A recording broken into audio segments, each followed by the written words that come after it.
2 வெள்ளரிக்காய் எடுத்திருக்கேன். இதை நல்லா சால்ட் வாட்டர்ல வாஷ் பண்ணிட்டு இந்த மாதிரி ஸ்லைஸா கட் பண்ணி எடுத்து வச்சிருக்கேன். இதை மிக்ஸி ஜார்ல சேர்த்துடலாம். எல்லாத்தையும் சேர்த்தாச்சு. இப்போ இது கூட சின்ன துண்டு இஞ்சி சேர்த்துக்கோங்க.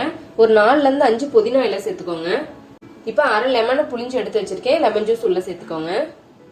இப்போ இதுக்கு இனிப்பு சேர்த்தரலாம். நான் 2 டேபிள் ஸ்பூன் தேன் எடுத்திருக்கேன். உங்களுக்கு விருப்பப்பட்டா தேன் எடுத்துக்கோங்க. அப்படி இல்லைன்னா ஒயிட் சுகர், நாட்டு சக்கரை, உங்களுக்கு எது விருப்பமோ அதை சேர்த்துக்கலாம். இப்போ தேனை உள்ள சேர்த்தரலாம். இப்போ ஜூஸ்க்கு தேவையான அளவுக்கு தண்ணி ஊற்றிடலாம். 1 கப் அளவுக்கு தண்ணி ஊற்றுறேன். தண்ணி சேர்த்துட்டு இப்போ அதை நல்லா அரைச்சிடலாம். அரைச்சாச்சு. இப்போ இந்த ஜூஸை நம்ம நல்லா ஃபில்டர் பண்ணிக்கலாம்.